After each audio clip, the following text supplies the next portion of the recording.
Question: how many lasers does it take to make a home theater or maybe a huge screen gaming enthusiast happy? I have been finding out.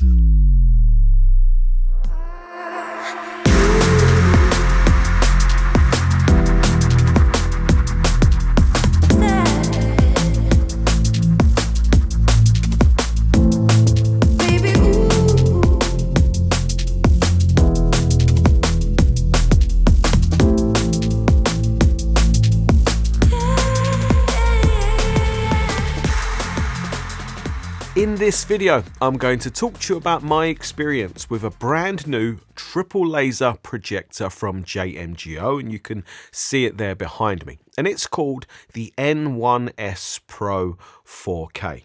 And there are a number of cool things about this projector, one of them being the fact that it is a triple laser design. And JMGO say, triple the lasers, triple the performance. So I was keen to put that claim to the test. The second cool thing is the integrated gimbal design, which allows you to rotate the projector and tilt it very easily. And this could be great for making it easier to get the projected image just right for your room or for your screen. Lastly, standout, I think, is the price. And I've been told that the MSRP will be around $2,000 or around 2,300 euros. And I can only give you a rough price in the video because I'm shooting this pre-launch. But I want to 100% confirm that I've been sent a retail sample of this projector. Otherwise, I wouldn't have accepted it for review. And what I will do is I'll update the exact price down below in the comment section or in the video description box. And if I'm given any discount codes, I'll put that code there for you as well. But I will admit, for the whole of this review, I was expecting the price to put the N1S Pro in competition with other projectors I have reviewed, such as the HDMI Horizon Ultra that I reviewed last year, and also the Dangbei DBO XO2 that I reviewed earlier this year and that I still have here so that I could do some kind of comparison between them. But as the JMGO costs more, I think it needs to offer more. The first thing that really jumped out to me when I got my hands on this projector, took it out of its box, is its size. Because if you look at the design, the bottom half of it really is all the gimbal design. And that is really clever, how it allows you to adjust, the projector's angle. I really do like that. It's really clever. But it means that our projector really is only this top half section, isn't it?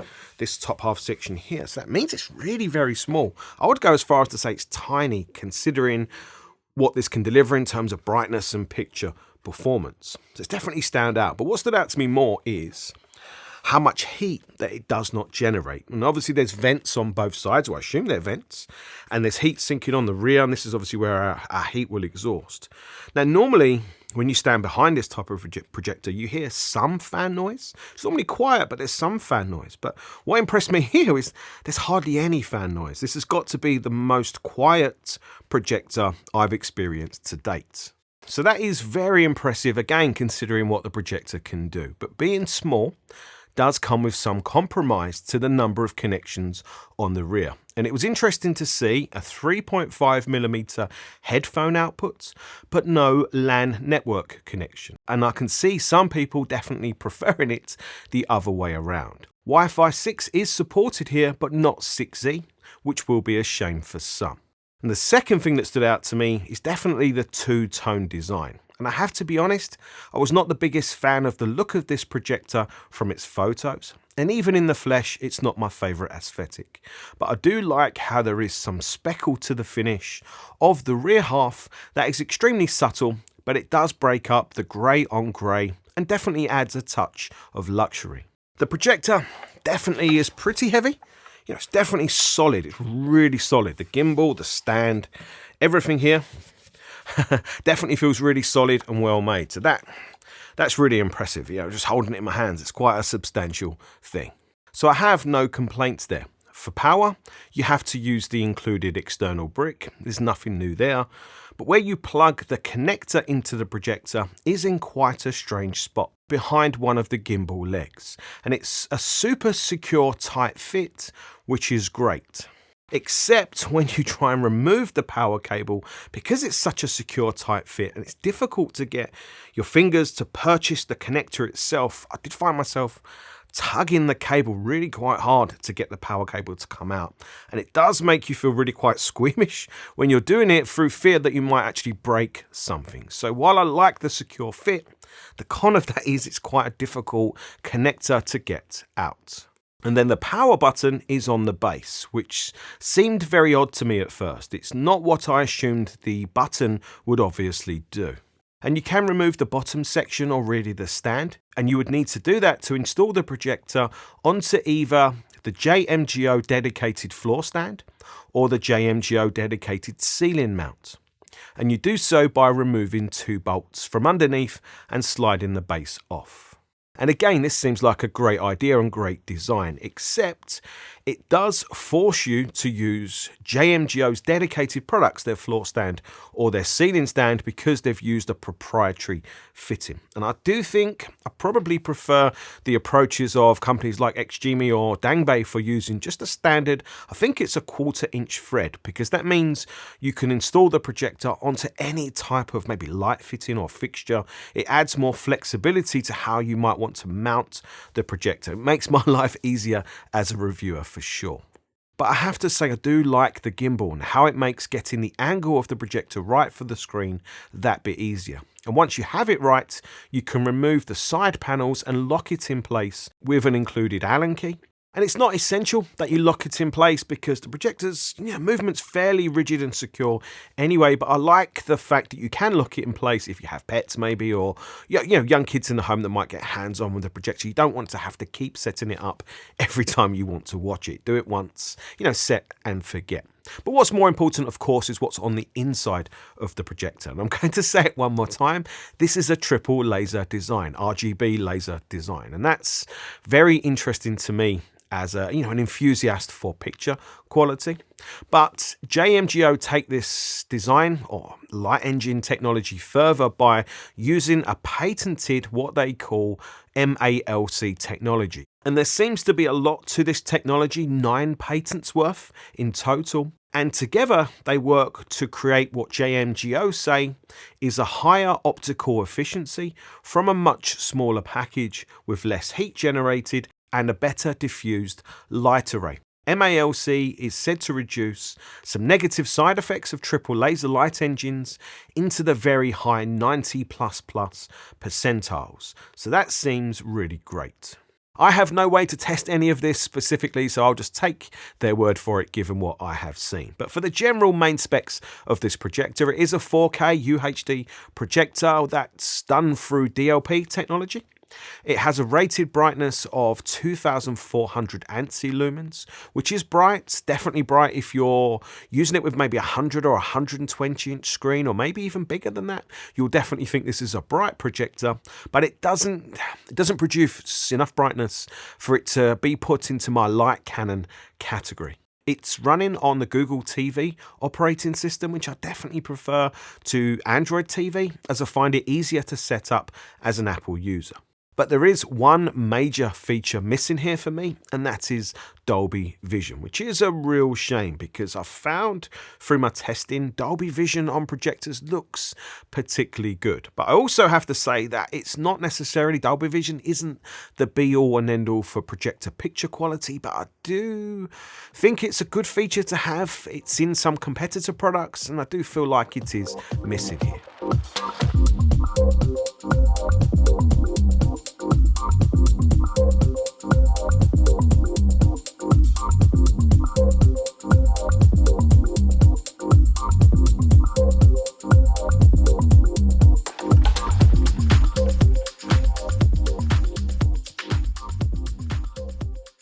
Time to talk about the NS1 Pro's picture quality. And to stress test this, I travelled to Whittam in Essex to Reference Audio, the high-end hi-fi and AV dealership, as they kindly allow me to use their dedicated cinema room. And that means a black, fully light controlled room with a professional grade 4-meter 16:9 acoustically transparent projector screen.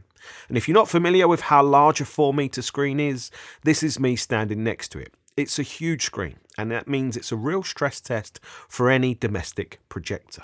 I did put in some serious testing hours, and I've tried to, capture on video a few little clips of some of the content that I watched, and to try and show you as best I can how that content looked. Familiar content, stuff that you can go and watch for yourself. But do bear in mind how you're going to see it on your screen is not going to be the same as in the flesh, of course. And you might see some picture artifacts, some horizontal banding, like lines going up the screen or on the screen, and maybe some moire, which is like some picture distortion. And that's because of my camera settings, the camera angle in relation to the screen. None of these things can you see in the flesh. And I apologize now for you seeing them. I've just done the best I can to try and capture real world content for you so you can see a little bit of how good really this projector is.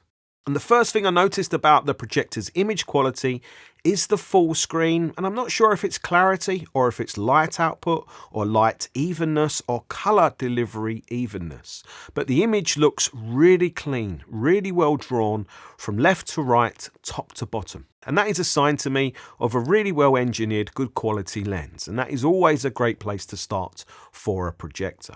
The second thing that stood out to me was the quality and richness of the colors. So I didn't feel the need to push the color saturation setting to enrich the image how I think it looks right for modern HDR wide color gamut content. So that was another very good sign to me about this projector. I turned the MEMC movement compensation off straight away, as I think it's horrible, and it's turned on as standard. And I don't know why, because the motion or movement from this projector was excellent. I was easily able to watch very fast action scenes or fast dancing, and I have absolutely no complaints about the motion of this projector. I found it to be excellent. The general contrast of the image I found to be impressive, and the black levels actually I found to be very impressive for projection at this kind of price level. I need to be honest that this projector is not going to be a world beater compared to much larger, much more expensive projectors that exist. But for around the money, the black level and contrast, especially like the micro contrast, the way things are drawn, like the small details, was definitely some of, if not the best I've seen from a projector around this price level. Watching my own content on YouTube, obviously I know how that is supposed to look, and I judge SDR picture quality from that, and it looked very good to me after some picture settings tinkering. For HDR, the brightness and the image pop, I was also very impressed. But I did have to have the overall laser brightness level always set to maximum, which makes sense for a 4-meter screen, but I think more brightness headroom would have been better here with this size of screen. But in saying that, I was able to get the overall image, the color, the contrast, the brightness, and the black level to be close to my reference setup which I have at home, which is using a much more expensive projector on a much smaller screen. So to be able to get a more affordable projector on a much larger screen to get closer to that reference picture quality that I'm used to, it might not sound like high praise, but let me tell you, it really is. When I did the comparison with the Dangbei projector, the JMGO did have a slight advantage because it was a little bit closer to the screen, and that does matter on this size of screen. But I would say, watching the content, the JMGO produced what I'm going to say is like a more well-defined, more well-resolved image across the full screen from left to right. Edge to edge is what I call it. That definitely stood out to me, with the image just seeming to be more well-focusedly drawn. But in saying that, watching SDR content, I'm talking about my own content on YouTube, the talking head situation, like what you're seeing now, I seem to have more pop. I seem to pop off the screen better from the Dangbei projector than I did from the JMGO, but the JMGO seemed to produce the clearer, more well-defined image across the full screen. So these differences could be down to just pure picture calibration and white balance controls. Of course, that matters. I did my best to kind of match the two images with the controls to the best of my ability. But I would say the JMGO seemed to produce the clearer image as I was watching varied content, especially HDR content. And the colours delivery overall from the JMGO were, I think, nicer or more well produced. They were more richly saturated in wide colour gamut content, but not oversaturated to look false. And I also think the JMGO could deliver more pop to the HDR image brightness when needed in movies like Disney's Elementals or Luca. Both of these movies look particularly good, and again the image in general just looked more solid on the screen to me, with better edge definition, micro detail and micro contrast from the JMGO. And it definitely stands out with bright colourful content like this, and let's face it, there is a lot of this out there. In my testing, the JMGO definitely produced the better image from the two projectors, but do factor in it had the advantage being a little bit closer to the screen, and when something's torture tests like this on a 4-meter screen, that little bit of distance of course is going to be a factor here. And I would say the picture difference I experienced would justify the price difference between the projectors to some people that really value the picture quality. But would I say that the triple laser design gives you triple the performance over the single ALPD? I think it is laser design of the Dangbei. Of course not.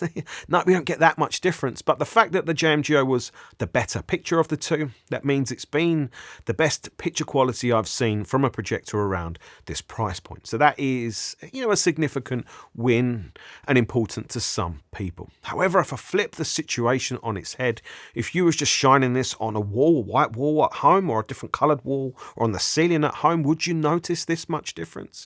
I think you would notice some difference. Would it be as extreme as what I experienced in this, perfect, essentially, environment? Probably not. So that is always something to factor in. Looking at the menus, there are a number of picture calibration controls here, including full 11-point white balance and color correction, which is great to see if you're a picture perfectionist. But there are some confusing things about the menu system, such as there not being a written distinction between the SDR picture settings and the HDR picture settings. But they are independent, which is what we need, so that is good. But it would definitely be better to see some HDR labeling so we always know what picture settings we are adjusting. I definitely like how one of the buttons on the remote control gives us a quick access to our picture settings and other important settings, because sometimes when you're trying to get into the menu system, deep into it, to find the picture settings, especially if you're streaming content, that whole process can be really quite cumbersome. So having a shortcut to the menu systems, the important key menu systems, is definitely valued. I liked it, I appreciated it. Speaking of cumbersome, using the internal GoogleTV streaming platform was a very similar experience to what I'm used to. All the main streaming service apps I use I could access very easily and have content playing very easily. I think my overall streaming quality experience was not helped by Reference Audio's Wi-Fi being a little slow on the days of my testing, but that is just how these things go. But I definitely noticed once the projector has been on for a while, the overall navigation experience seems to improve, and it is quite good. It's reasonably snappy and quick to respond. However, when you're streaming content through the projector and then you try and access the menu systems, I did find that it can slow down, or it can feel really quite bogged down as an experience. And I have to say that has been the same for every smart streaming projector that I have looked at, but it does feel quite frustrating in 2024 for that to be the experience. So hopefully we see all of the projectors, all of these smart projectors improve over time. But it's okay, right? You can get by with it. It's really okay, but it's definitely not as good as using an external solution, something like an Apple TV box. And that was proved to me when I used the Zidu UHD 8000 media player, which is not streaming from the cloud. I have to clarify that. Instead, it plays files that are stored internally on hard drives. But the user experience, the snappiness, and the picture and sound seemed much better than any of the built-in streaming apps. And that still proves that 4K UHD disc is still the king for quality, and it proves that this projector is easily good enough to show you how much better the disc can be. So what about any quirks or any negatives? Well, there are a couple of issues that I found, such as the adaptive brightness, or should I say adaptative brightness. Obviously it's spelled incorrectly, doesn't matter to me. I know that'll get fixed obviously with a firmware. However, this feature just didn't seem to work well for me when I engaged it. It seemed to reduce the projector's laser light brightness down to its minimum, down to a number 1. I don't know why. So, I mean, I wouldn't use this feature anyway, but it just didn't seem to work that well for me. Also the eye protection, which is a great feature if you have children at home, that will dim the image if it detects any eyes in front of the projector. It's a great feature and it worked for me when I tested it at home, which is why I turned it off. But you can see when I enabled it again in the menu and tested it, it was not kicking in as I expected, even if I changed the sensitivity. So that seems like an operational quirk for sure. But I am very pleased to report that all of the auto setup features seem to work really well, such as auto screen alignment, that worked great for me here, but also auto keystone if the projector wasn't square, and especially the autofocus that you can see. Even after I deliberately put the image massively out of focus, the projector nailed the autofocus in less than a few seconds. So this was all very impressive. So through all of my testing, I tested loads of things, pushed it to its absolute limit. Apart from the few quirks that I've mentioned here, everything else, I have to say, seemed to work perfectly, or as I expected it to, which is a great sign of a well-designed, well-built, thoroughly tested projector. So that was all good. But what about any real negatives? And the big one for me would just be the fact that there's no Dolby Vision. That is a real shame. I'd love to see that added through firmware, whether that's possible. But I wonder if the fact that the projector was sat on some kind of, it's a cardboard box in my instance, but maybe if you sat it on a table, whether that would be of benefit to its sound, because the sound quality really impressed me for its loudness, for its clarity, and actually its stereo sound separation and precision and placement. Yes, I did have it very near field, but the sound was really bloody good. So that's something to take away, but I only found the sound to be good in its standard mode. I didn't like the sound of the projector in its other modes. And of course, it's not going to replace a really good audio system of any kind, but in replacement of like a TV sound, for a TV sound kind of level, it impressed me. It was better than I expected. So in summary then, I think the JMGO is an excellent projector that delivers a great, class-leading in many ways, picture performance around this price. And when I stop and think about the projectors I've owned in the past, and then think about how they compare to what we have here today from this JMGO projector and and others too, of course, it is amazing. And projector technology has advanced so fast and come so far. It really is amazing. And I think if you're new to the modern projectors, how they work and the quality, the brightness and the punch and everything they can deliver picture quality wise, and the sound as well sometimes, I think it could blow a lot of people's minds if you're new to it. It genuinely will, because you probably wouldn't be expecting it. But I think that could also be the case if you're coming from a bulb-based projector, maybe from 7, 8, 9 years ago. You'll be amazed by how much technology and performance picture quality is capable from such small devices like this JMGO.